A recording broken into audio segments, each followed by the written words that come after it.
Imagine being sold like a prized thoroughbred at auction.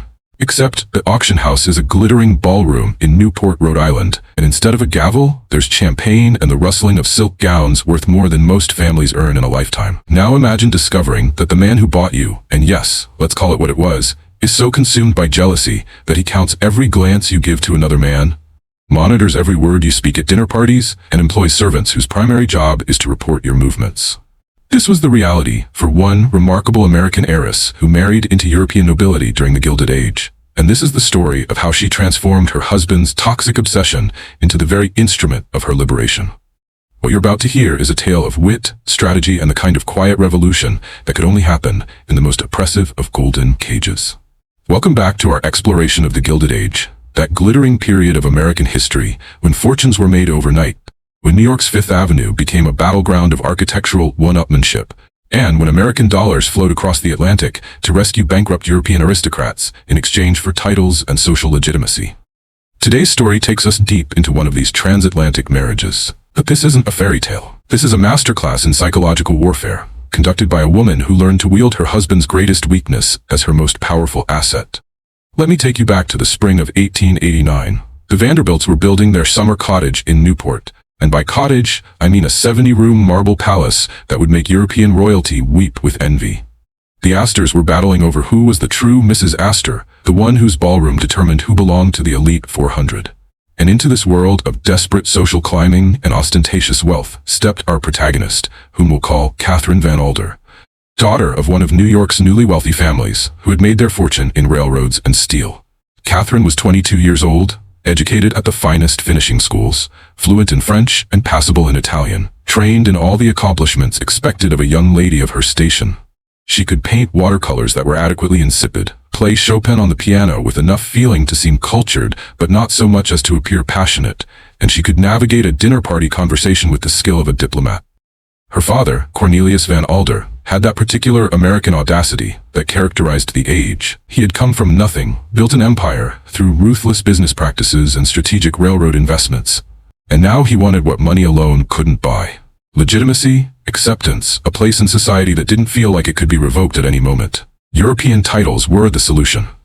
Across the Atlantic, ancient families were discovering that prestige and lineage didn't pay the bills, that medieval castles required expensive upkeep, and that the agricultural depression was making it increasingly difficult to maintain the lifestyle their ancestors had enjoyed for centuries. Thus began one of the most fascinating exchanges in modern history: American money for European titles, daughters of industrialists for sons of nobility, dollars for ancestry. Catherine's father had his eye on a particular prize: the Marquis de Montclair, a French nobleman whose family traced their lineage back to the time of Charlemagne, whose chateau in the Loire Valley was falling into elegant ruin, and whose debts were becoming increasingly difficult to hide from his creditors. The Marquis, whom we'll call Philippe de Montclair, was 35 years old, twice widowed under circumstances that were whispered about but never openly discussed, and possessed of the kind of classical handsomeness that looked magnificent in formal portraits, but carried something unsettling when you met his eyes in person. The courtship, if you could call it that, lasted exactly 6 weeks. Philippe arrived in New York in April, was introduced to Catherine at a ball at the Waldorf, attended precisely 7 social functions, where they were both present, had 4 supervised conversations, and proposed on the 6th week. Catherine's father accepted on her behalf before she had even given her answer. The marriage contract was drawn up by lawyers on both sides. So many pages of legal text that essentially boiled down to this: Van Alder money would restore the Montclair fortune, and in exchange Catherine Van Alder would become the Marquise de Montclair, bringing social legitimacy to her entire family. Catherine never said she wanted this. But in 1889, what Catherine wanted was not part of the negotiation. Her mother assured her that affection would grow with time, that respect was more important than love, that she was incredibly fortunate to be making such an advantageous match. Her father told her she had a duty to the family, that this marriage would secure their place in society for generations. Her younger sisters looked at her with envious eyes, imagining the glamour of being a marquise, the romance of living in a French chateau, the adventure of European society. No one asked Catherine what she saw when she looked into Philippe's eyes during those supervised conversations. No one wanted to know about the way his hand gripped her arm just a little too tightly when he helped her into the carriage, or how his smile never quite reached his eyes, or how he spoke about his first 2 wives in a tone that made her blood run cold. But Catherine noticed. Catherine saw everything. And even as she walked down the aisle of St. Patrick's Cathedral in a gown that cost more than most houses, with orange blossoms in her hair and her father's satisfied smile in her peripheral vision, she knew she was walking into something dark. The marriage took place in June, a spectacular affair that was covered by all the society papers. The wedding breakfast at the Van Alder mansion featured delicacies imported from Europe, champagne that flowed like water, and enough flowers to stock a botanical garden.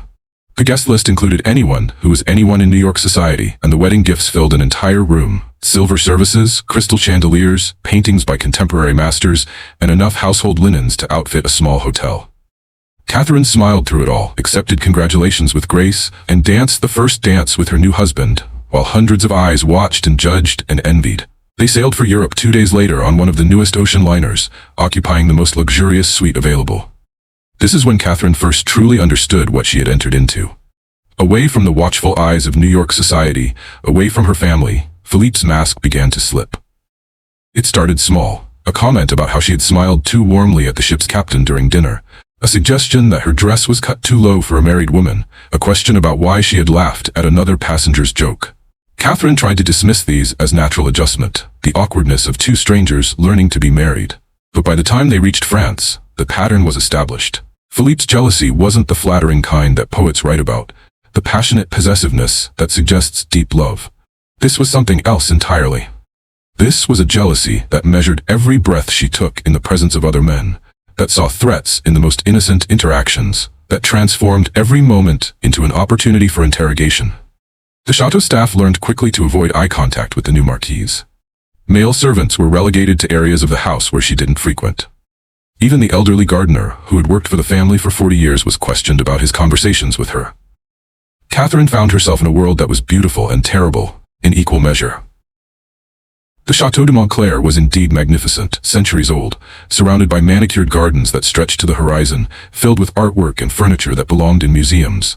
But it was also isolated, miles from the nearest town, staffed by servants who were loyal to Philippe and his family, and governed by rules that Catherine was only just beginning to understand. The French aristocracy, she discovered, had very different ideas about women's roles than even the conservative families of New York. Here, a wife was expected to be decorative, obedient, and silent, except when called upon to display her accomplishments in a drawing room setting. Philippe's jealousy grew with each passing week. He forbade her from riding without him present, claiming he was concerned for her safety. He reviewed the guest list for every social engagement, and often declined invitations if certain men would be present. He read her correspondence, both incoming and outgoing, explaining that as her husband, he had a duty to protect her from inappropriate influences.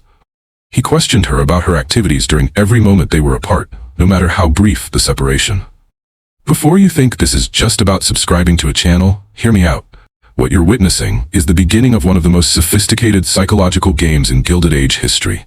If you're fascinated by these stories of wit, survival, and strategic brilliance, make sure you're subscribed so you don't miss the rest of this journey and others like it. Now let's continue with how Catherine began to understand the rules of the game she was playing. Catherine spent the first 6 months of her marriage in a state of bewildered compliance. She tried being the perfect wife, thinking that if she gave him no reason for jealousy, the situation would improve. She avoided speaking to other men beyond the barest politeness. She dressed conservatively, wore high collars and long sleeves even in summer. She never left the chateau grounds without Philippe at her side. She wrote dutiful letters home that painted a picture of marital contentment, knowing that her father would not welcome complaints about the match he had arranged. But compliance didn't help. If anything, it made things worse. Philippe's jealousy, she began to realize, had nothing to do with her actions. It was something inside him, some deep insecurity or darkness that would have manifested regardless of how she behaved. She could be a statue, and he would still find reasons to accuse her of encouraging other men's attention. This realization was both devastating and liberating. Devastating, because it meant there was no way to fix the situation by being good enough. Liberating, because it meant she was free to stop trying. The turning point came during the Christmas season of that first year. Philippe's family gathered at the chateau for the holidays. His mother, the Dowager Marquise, a formidable woman who viewed Catherine as a necessary evil, a source of American money that was keeping the estate running. His younger brother Henri, who was everything Philippe was not. Charming and kind and genuinely interested in Catherine as a person. And various cousins, aunts and family friends who populated French aristocracy. During a dinner party on Christmas Eve, Henri engaged Catherine in conversation about America, asking her about New York society, about the differences she noticed between American and French manners, about whether she missed her home. It was the first real conversation Catherine had had in months, the first time someone had asked her opinion about anything, and she found herself responding with more animation than she had shown since arriving in France. She laughed at Henri's witty observations. She told stories about the social competitions in Newport. She forgot, for 20 minutes, to be the silent, decorative wife that Philippe required. Philippe's rage that night was unlike anything Catherine had experienced before. He accused her of trying to seduce his brother, of making a spectacle of herself, of disgracing his family name.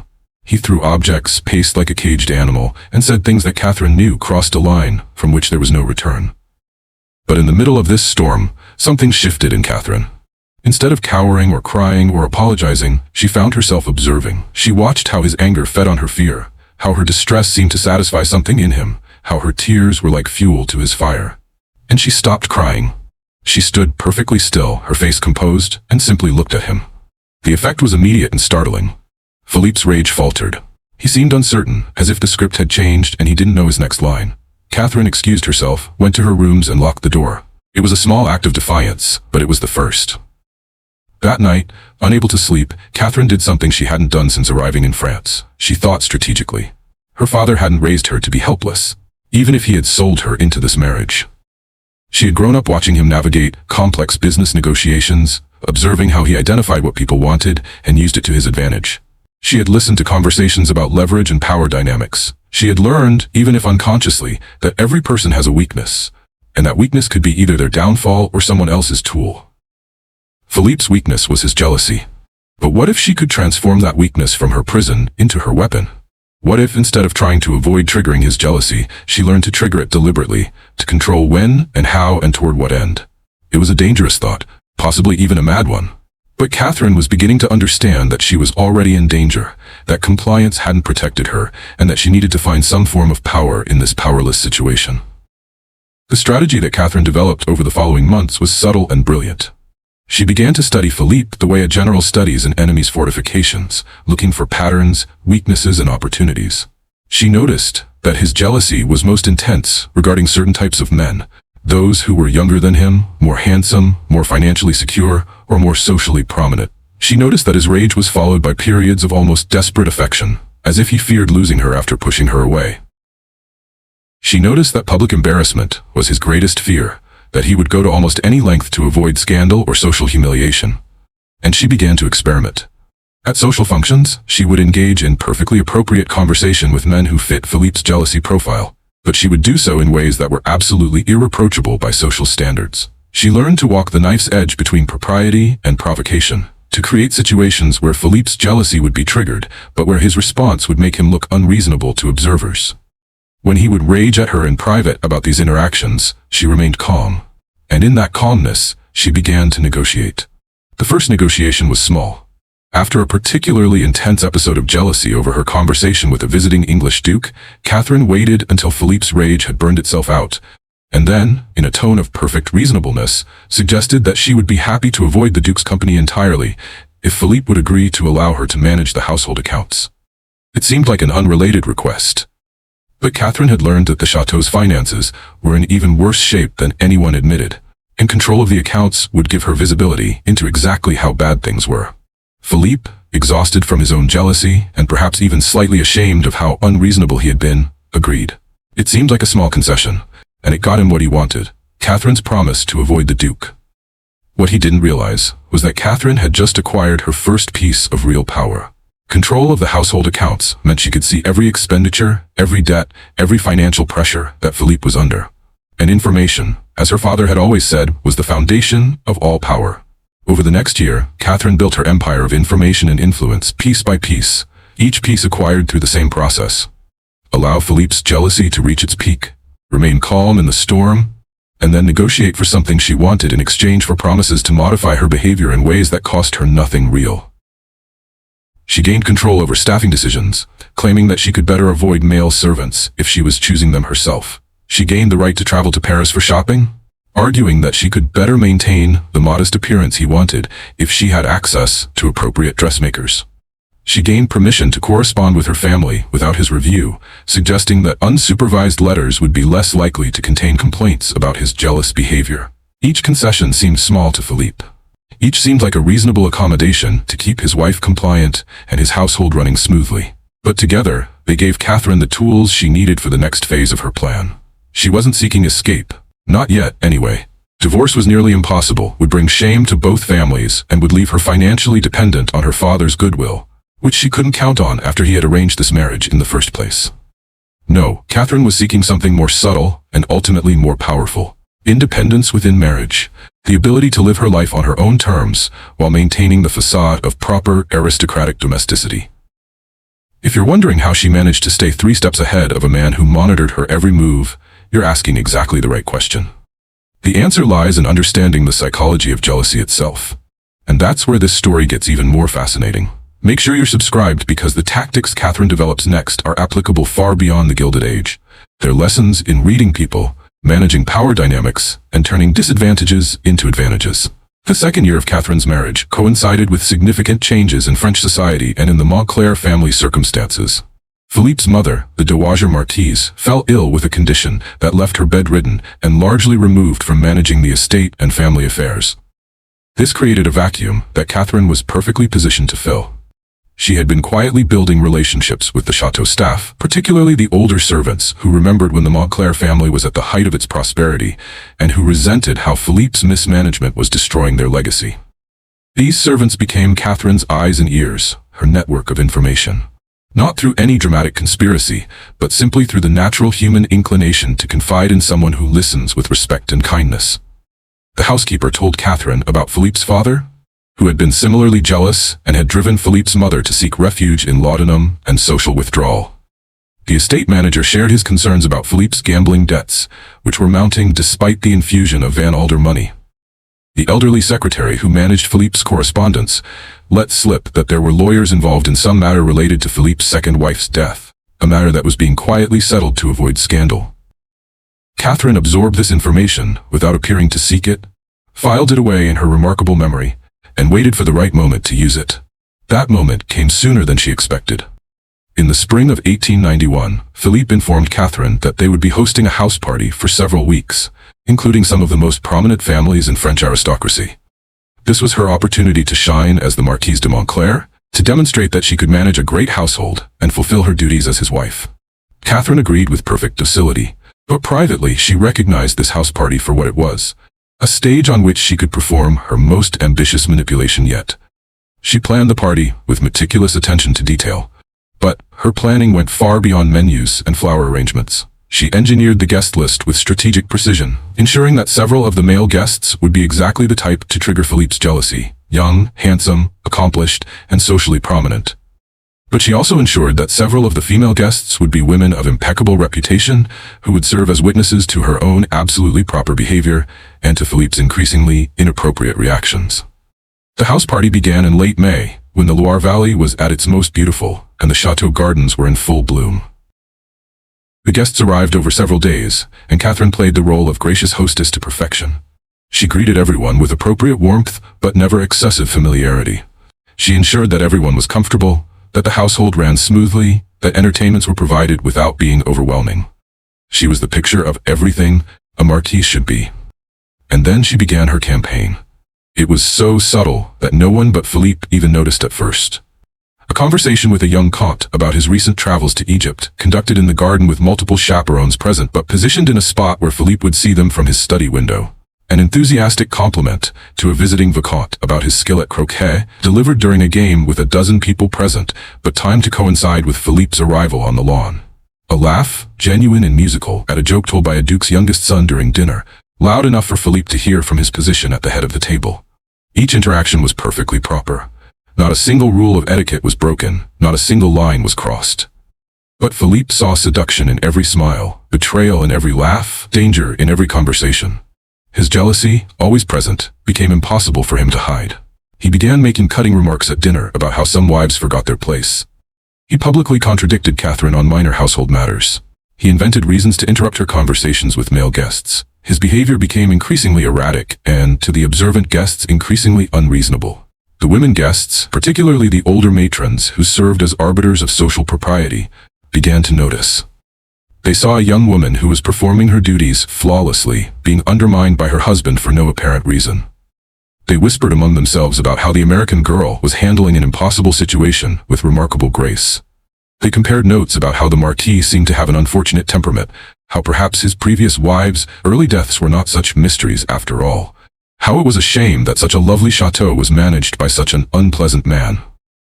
Catherine appeared oblivious to all of this. She continued to be the perfect hostess, never complaining, never defending herself against Philippe's subtle attacks, never appearing anything other than devoted to her husband and her duties. But in private, in her rooms late at night, she was tallying up the results of her campaign.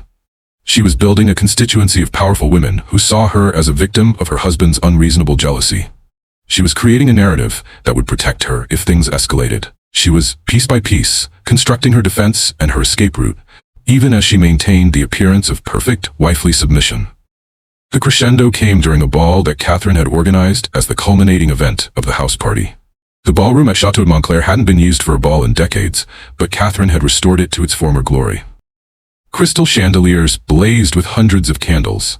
Musicians played from a gallery above the dance floor. Flowers and greenery transformed the space into something magical.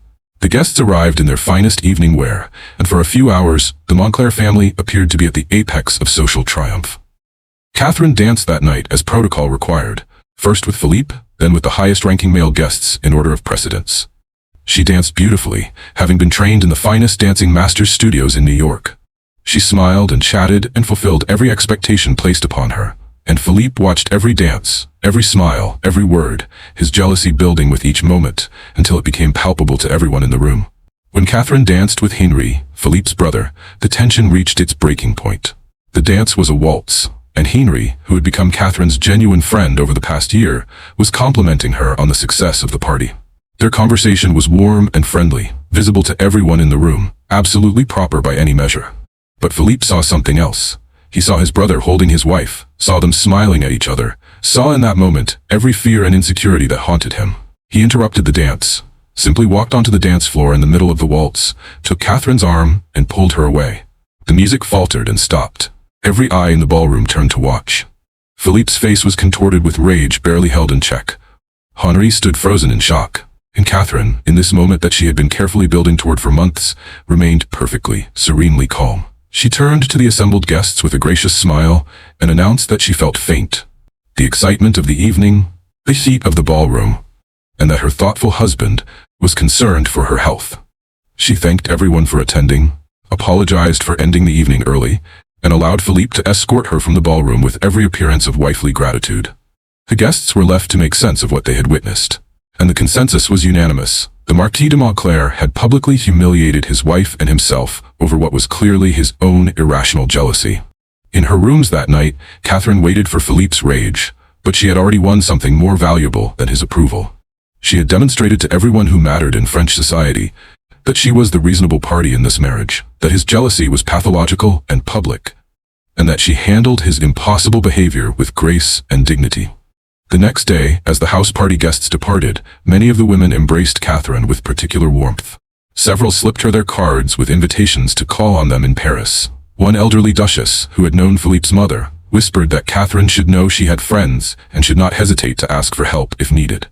These were not empty gestures. In the rigid social hierarchy of French aristocracy, such public displays of support from powerful women were significant.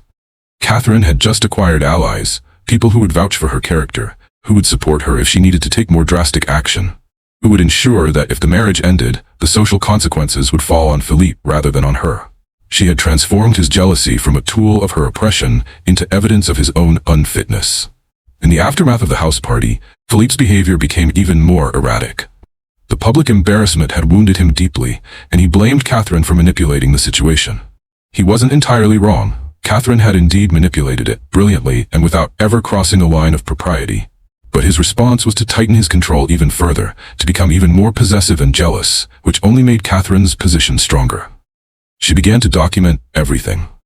Every instance of unreasonable jealousy, every restriction he placed on her movements, every piece of correspondence he forbade, every social engagement he prevented her from attending. She wrote these in letters to her father, framing them carefully as concerns for her safety and well-being, rather than complaints.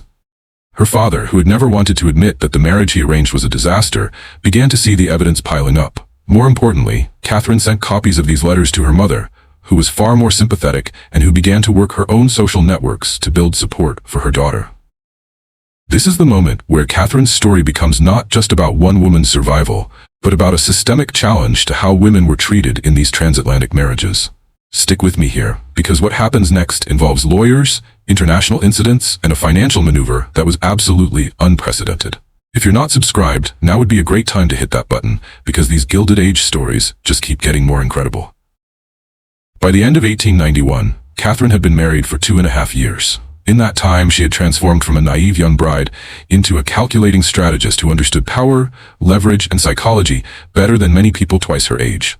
But understanding these things, and being able to use them to change her situation, were two different challenges. She was still legally bound to Philippe, still living in his chateau, still subject to his authority under both French law and the terms of her marriage contract. They appeared together at necessary social functions, maintained the appearance of a marriage for public consumption, and otherwise avoided each other. Philippe's jealousy still flared occasionally, but it had lost its power to control or hurt Catherine. When he raged, she simply waited it out, knowing that she had built safeguards that protected her from any real consequences of his displeasure. She had transformed his weapon into something that no longer could wound her. You might wonder whether Catherine ever found love, real love, in this arrangement. The historical record, and I'm drawing here from letters, diaries, and the accounts of people who knew her, suggests that she may have. There were rumors of a relationship with a childhood friend from New York who visited France frequently on business, of long correspondences that went beyond mere friendship, of a romance that flourished in the spaces her marriage settlement had created. But Catherine was too smart to give Philippe ammunition for a divorce proceeding where she might lose her hard-won position, so any such relationships were conducted with absolute discretion. What's certain is that Catherine created a life that was fulfilling on her own terms. She traveled extensively, to Paris regularly, staying in a small apartment she maintained near the Luxembourg Gardens, where she could attend salons, visit museums, and engage with the intellectual and artistic community. She went to London frequently, attending theater and opera, meeting with British suffragettes who were fascinated by her story, and maintaining friendships with progressive members of English society who appreciated her blend of American practicality and cultured sophistication. She returned to New York periodically to visit her family, and these trips became increasingly important as her parents aged. Her father, seeing what his daughter had accomplished despite, or perhaps because of, the difficult marriage he had arranged, became one of her strongest supporters in his final years, even revising his will to ensure she would inherit a substantial portion of his fortune, independent of any considerations related to her marriage. But it was her travels to Italy and Egypt that truly captured her imagination and gave her life a sense of adventure and purpose, beyond mere escape from an unhappy marriage. In Italy, she studied Renaissance art and architecture, developing a genuine expertise that went far beyond the superficial appreciation expected of wealthy tourists. She spent months in Florence, studying with art historians, learning conservation techniques, and building a collection of Italian paintings and sculptures that would eventually be donated to American museums. She became friendly with Bernard Berenson, the famous art critic and connoisseur, and their correspondence reveals a meeting of serious minds discussing authenticity, attribution, and aesthetic theory, at a level few would have expected from someone who had been dismissed as merely a rich American wife. Her trips to Egypt were even more transformative.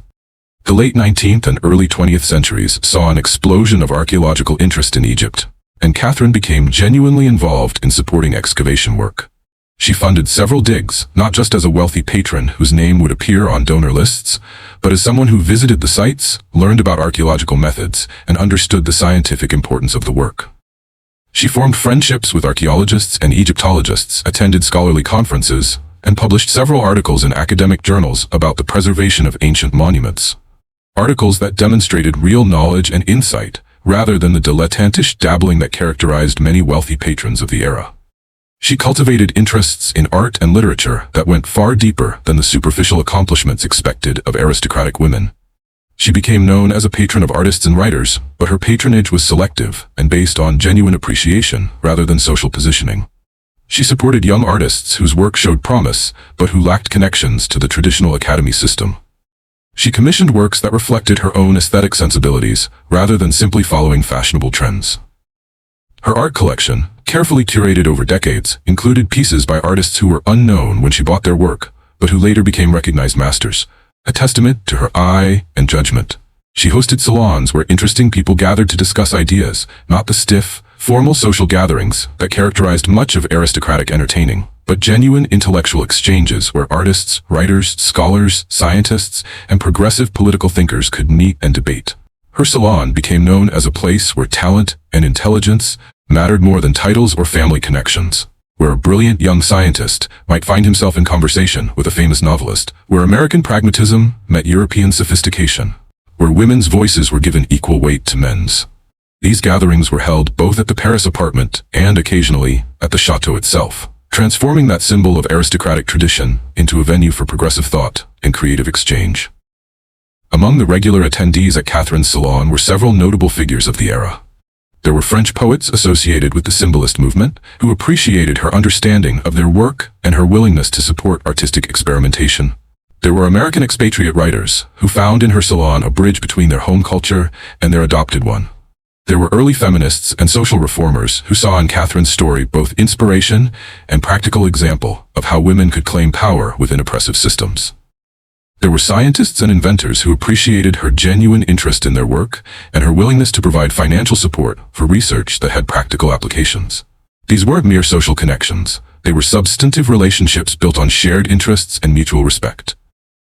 She built a life that was rich and meaningful, even if it existed within the confines of a loveless marriage. The marriage itself became almost irrelevant to her sense of self and purpose. Philippe was simply a person she happened to live near. Someone who occupied space in the same house, but who had no real influence over her thoughts, feelings, or actions. This emotional detachment was both her liberation and her armor. She had learned to exist independent of his approval, to find satisfaction in her work and relationships outside the marriage, to build an identity that had nothing to do with being his wife and everything to do with being herself.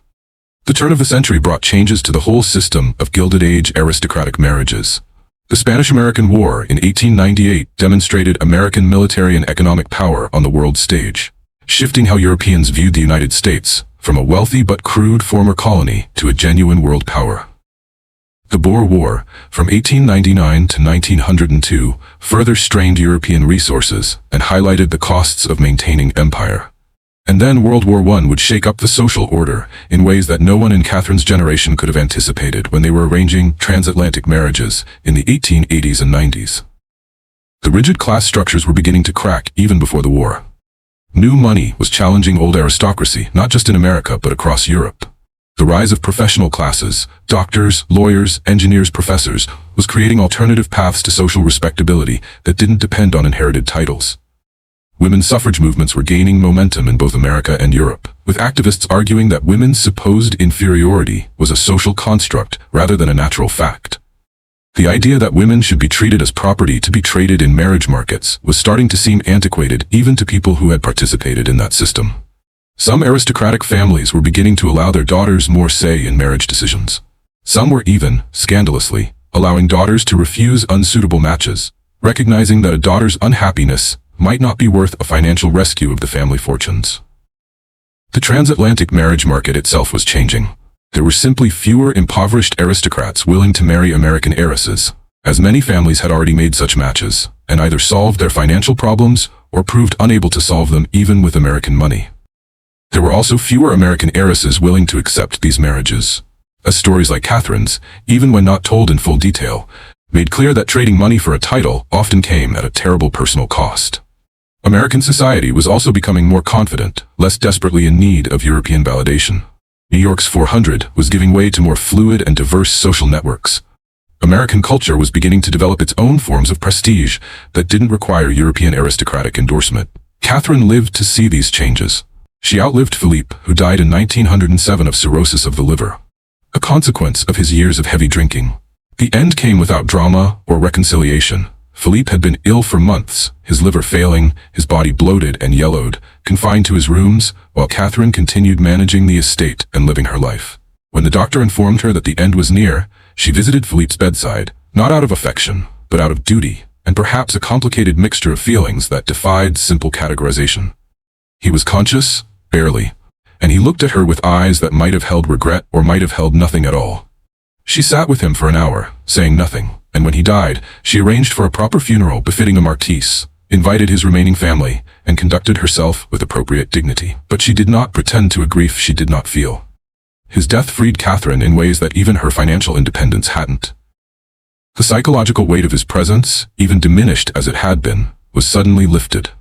She no longer had to encounter him in the hallways, no longer had to maintain even the minimal fiction of marital harmony for household purposes, no longer had to navigate around his moods and resentments. She remained the Marquise de Montclair.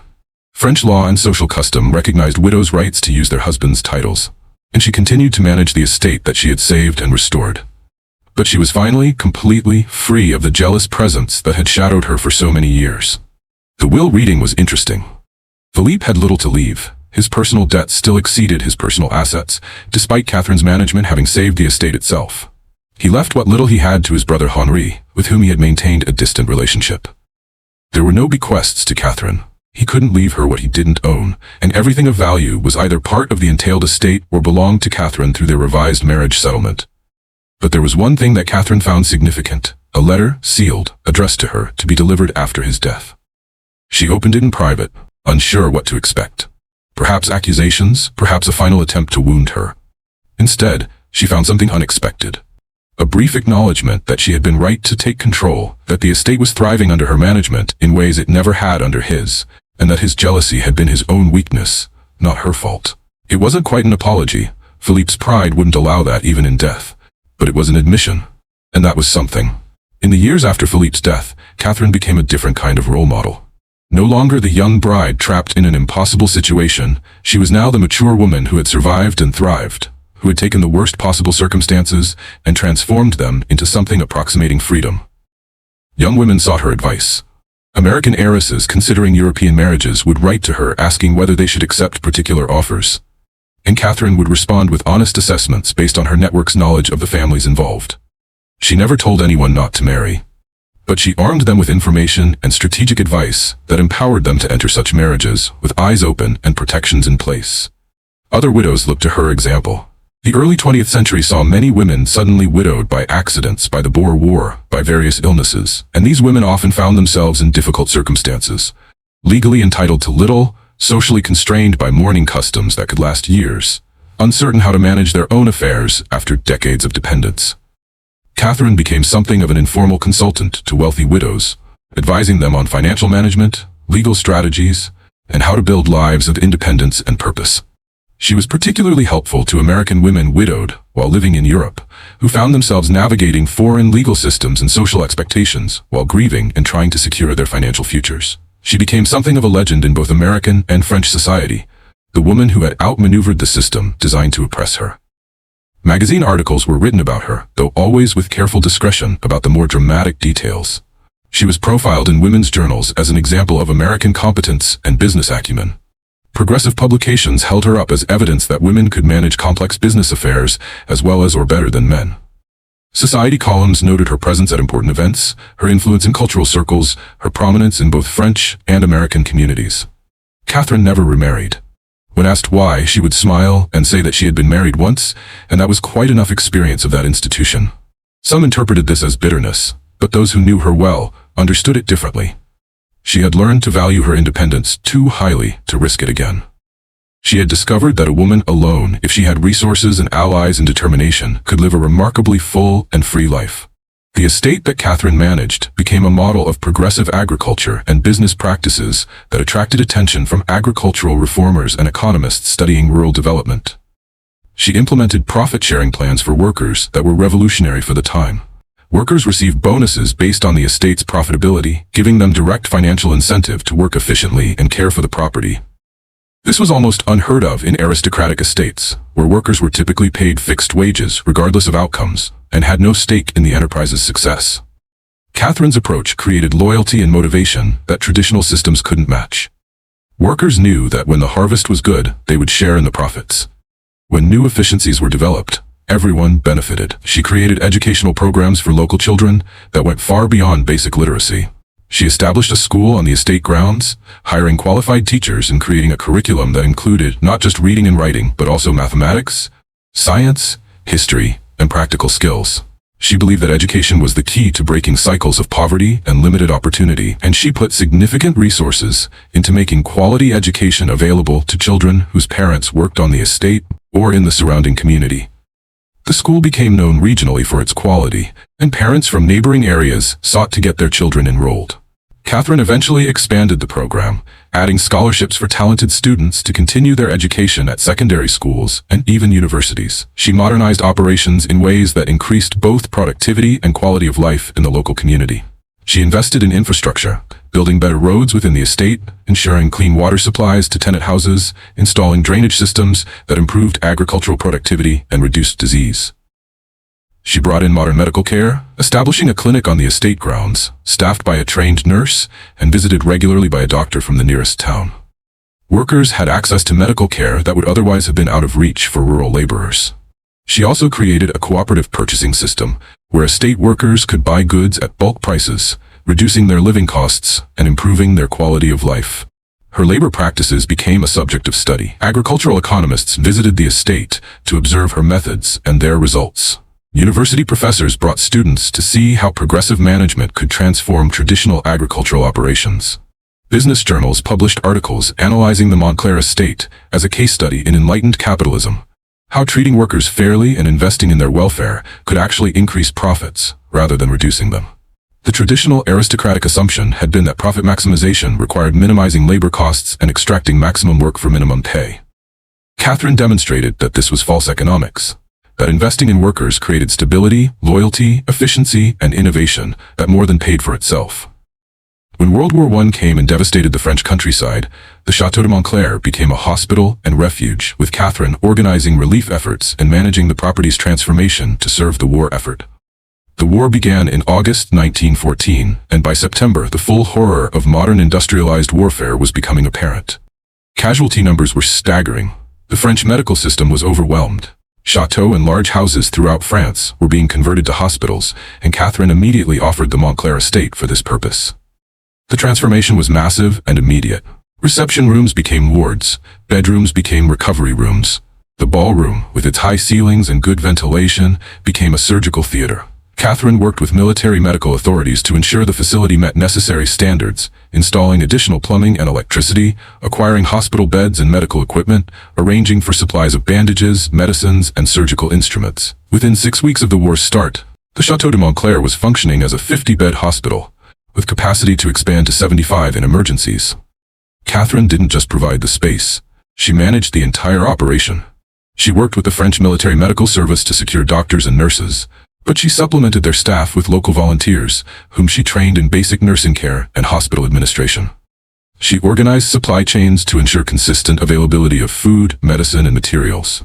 She managed budgets, working with French government agencies, the Red Cross, and private donors to fund operations. She maintained the estate's agricultural operations to provide fresh food for patients. She even learned basic nursing skills herself, working alongside professional nurses when they were short-staffed, changing bandages, feeding patients who couldn't feed themselves, or writing letters home for soldiers who couldn't write. The hospital operated from 1914 through 1918, treating over 3,000 soldiers during those 4 years. Many were French, but there were also British, American, and even some German prisoners of war who required medical care.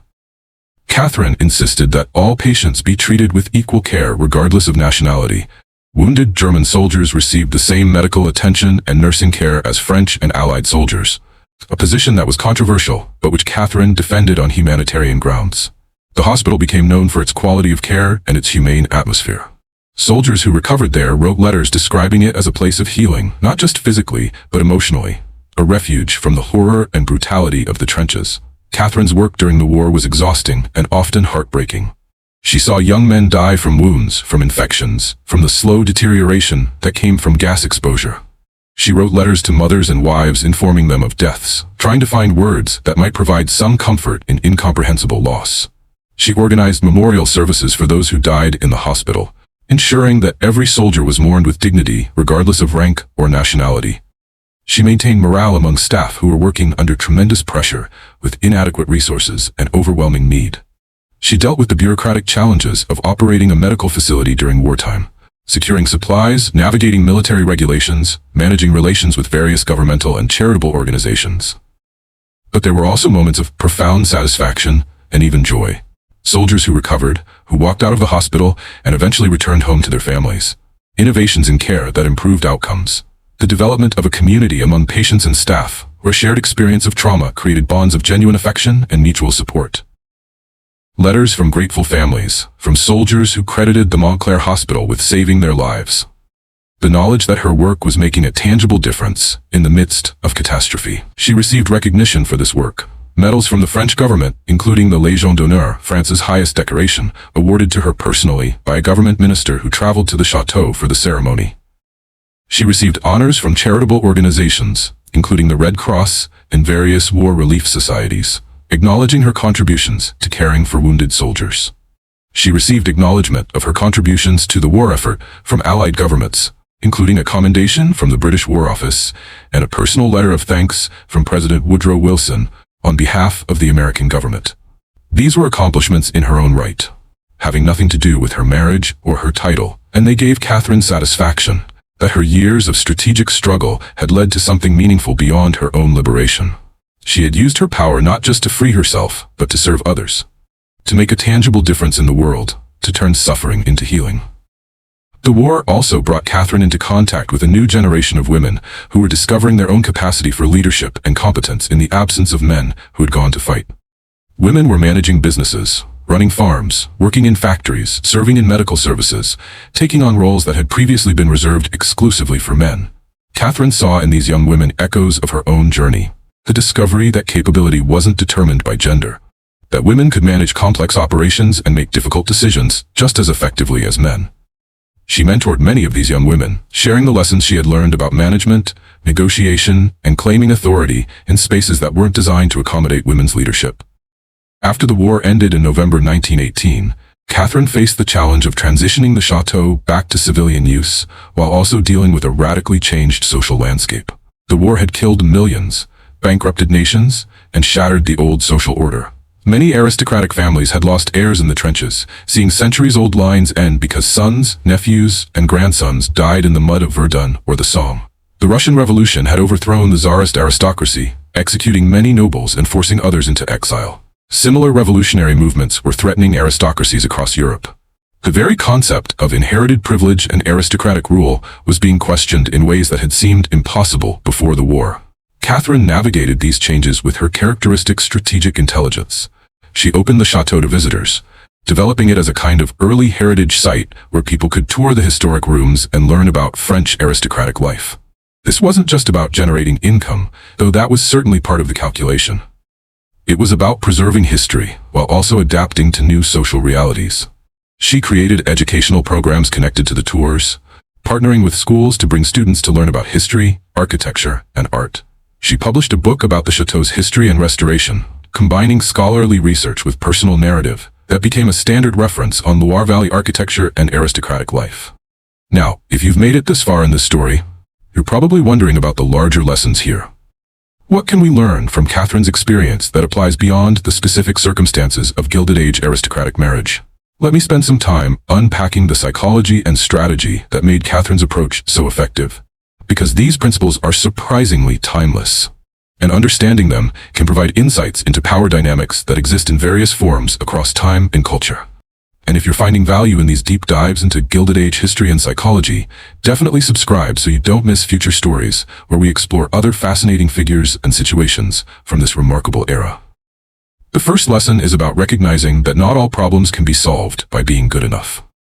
Catherine tried that approach for the first 6 months of her marriage, attempting to be so perfect a wife that Philippe would have no reason for jealousy.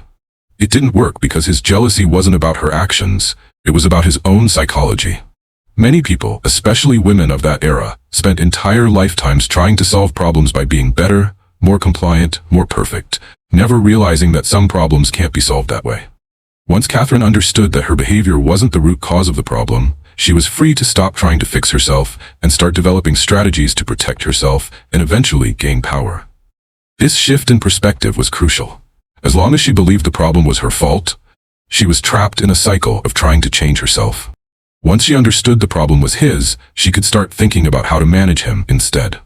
The second lesson is about the power of information. Catherine made it her business to understand everything about her situation: the financial realities, the social dynamics, the legal structures, the psychology of the people involved. She didn't rely on what she was told. She investigated, observed, and built her own understanding. This information became the foundation of all her strategy. She knew things that Philippe assumed she didn't know, and that knowledge gap gave her advantages he never recognized until it was too late. The third lesson is about building alliances. Catherine understood that she couldn't win a power struggle with Philippe by herself. She needed the support of the chateau staff, the sympathy of powerful women in society, the business interest of her father, and the friendship of people like Henri, who could provide different perspectives and occasional protection. She built these alliances carefully, not through dramatic appeals, but through consistent behavior that demonstrated her character and competence. The fourth lesson is about playing the long game. Catherine didn't try to fix everything immediately. She took small steps, each one building on the previous one, each one expanding her sphere of control and independence. She was patient, willing to endure temporary discomfort for long-term gain. This patience was strategic, not passive. She was always working toward her goals, but she was working at a pace that didn't trigger too much resistance too soon. The fifth lesson, and perhaps the most important, is about using an opponent's strength against them. Philippe's jealousy was his strength in their relationship. It was his primary tool of control, the thing that gave him power over Catherine's life. But Catherine found a way to transform that strength into a weakness.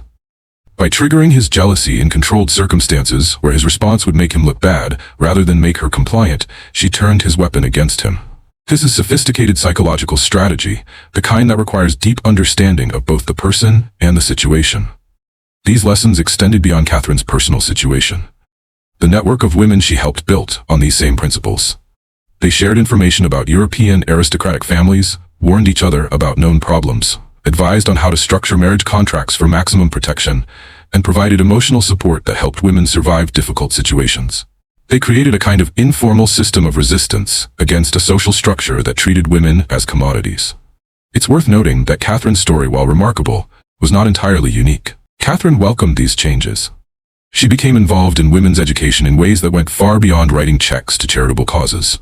She funded scholarships for young women to attend university, at a time when women's access to higher education was still limited and controversial, when many universities either excluded women entirely or created separate, inferior programs for them. She specifically sought out talented young women from working-class backgrounds who would never otherwise have opportunities for higher education. She funded not just tuition, but also living expenses, books, and even travel costs for those who needed to relocate to attend university. Over the course of her lifetime, she funded higher education for over 200 young women, many of whom went on to become teachers, doctors, lawyers, scientists, and social reformers. She supported programs that taught business and professional skills to women.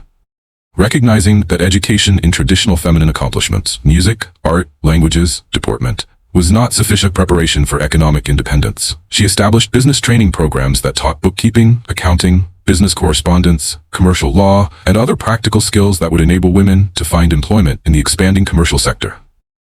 She created apprenticeship programs that placed women in positions with businesses she had relationships with, giving them practical experience and professional references. She used her social connections to help her protégés find positions, writing letters of recommendation, making introductions, and vouching for women's capabilities in professional contexts where they might otherwise be dismissed or overlooked.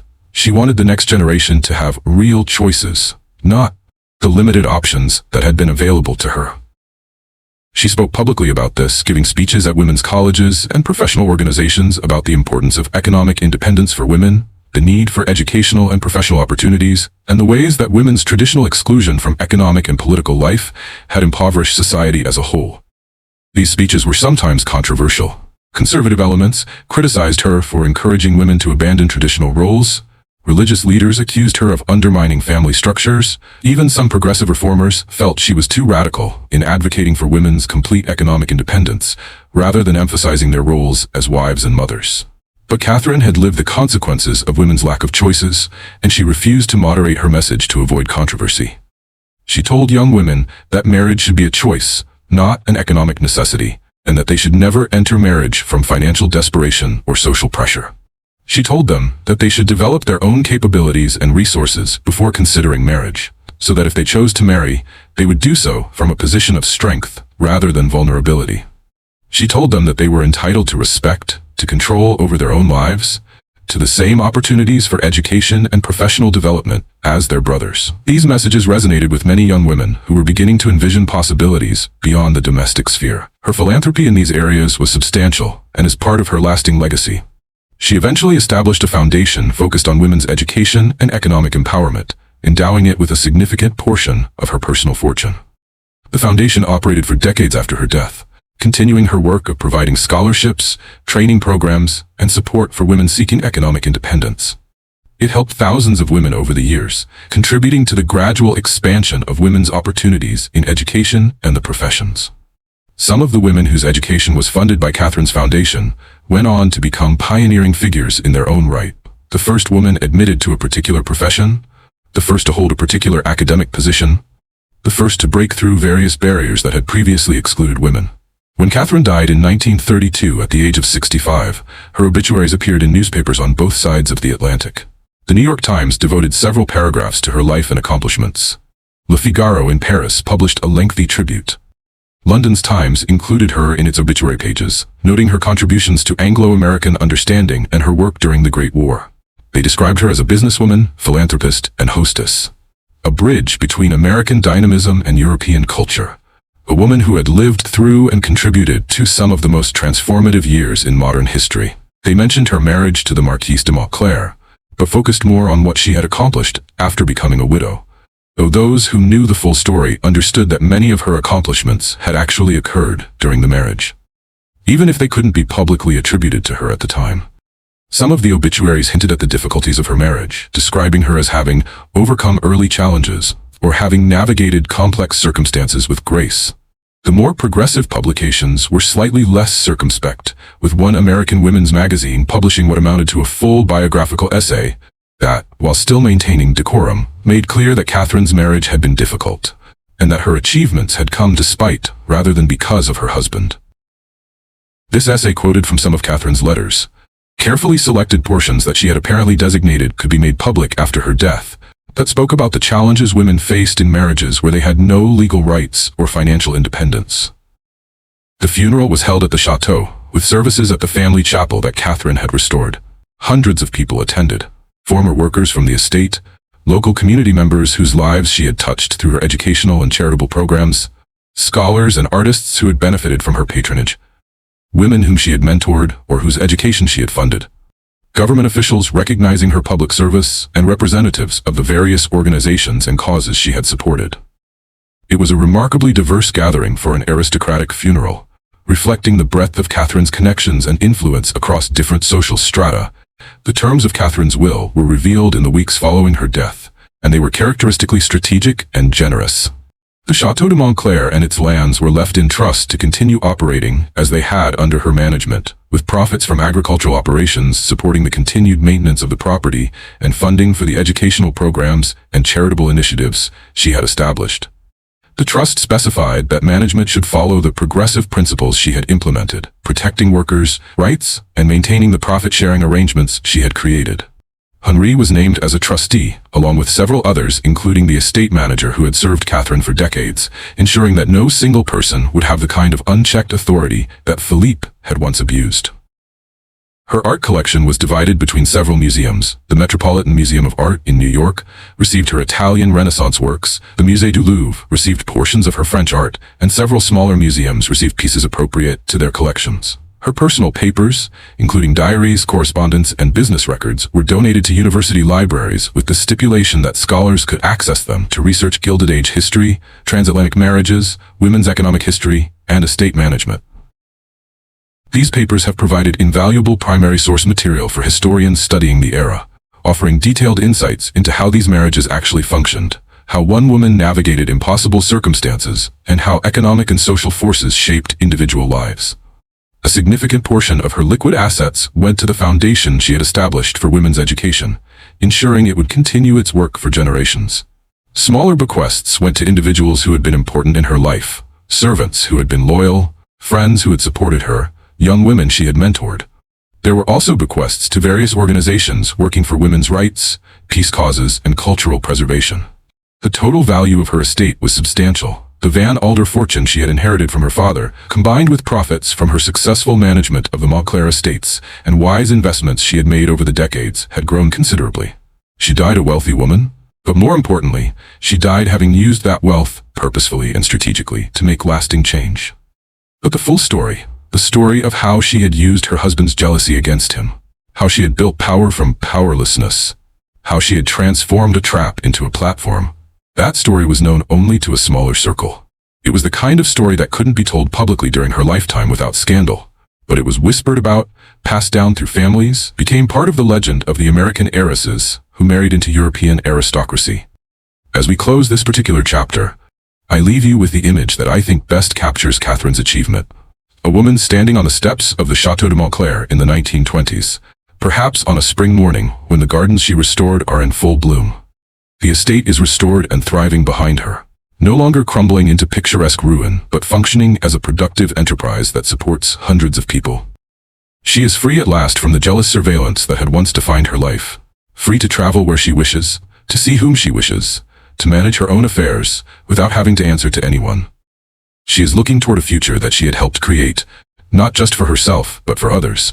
The young women whose education she funded, the workers who benefited from her fair labor practices, the patients who received care in her hospital, the broader community of women who learned from her example that they didn't have to accept the limitations others tried to impose on them.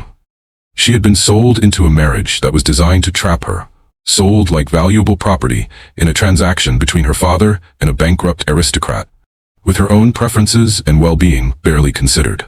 She had faced a husband whose jealousy seemed like an unbeatable weapon, a man who used his legal authority and social position to monitor and control her every action, to try to reduce her to a decorative possession who existed solely for his purposes. She had found herself in a foreign country, with no family support nearby, with legal structures that gave her almost no rights, with social customs that reinforced her subordination, in circumstances that would have broken many people. But she had found a way not just to survive, but to transform that weapon into the tool of her own liberation. She had used his jealousy against him, leveraging his weaknesses to gradually accumulate power until she controlled the finances, the estate operations, her own movements and relationships, everything that mattered. She had taken a trap and transformed it into a platform, taken oppression and transformed it into opportunity, taken powerlessness and transformed it into authority. It's a testament to human ingenuity and resilience, the capacity to assess even the worst situations strategically, to identify opportunities even in oppressive circumstances, to play a long game when immediate solutions aren't available, to accumulate small advantages that eventually transform into significant power. It's a testament to the power of strategic thinking in the face of oppression. Not accepting the narrative that your oppressor wants you to believe, not internalizing blame for problems that aren't your fault, not wasting energy trying to fix things that can't be fixed through compliance, but instead thinking clearly about power dynamics, identifying leverage points, building alliances, and working systematically toward goals even when progress seems impossibly slow.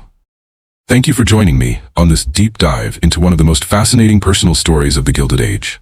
Catherine Van Alder's transformation from trapped bride to empowered Marquis is a story worth remembering, worth studying, worth learning from. Until next time, keep exploring history with curiosity and critical thinking, keep questioning the narratives we've been told about how things were or had to be, and keep looking for the stories of people who refused to accept the limitations their circumstances tried to impose on them. History is full of such people, and their stories deserve to be remembered and celebrated. Subscribe, and I'll see you in the next story from this remarkable era.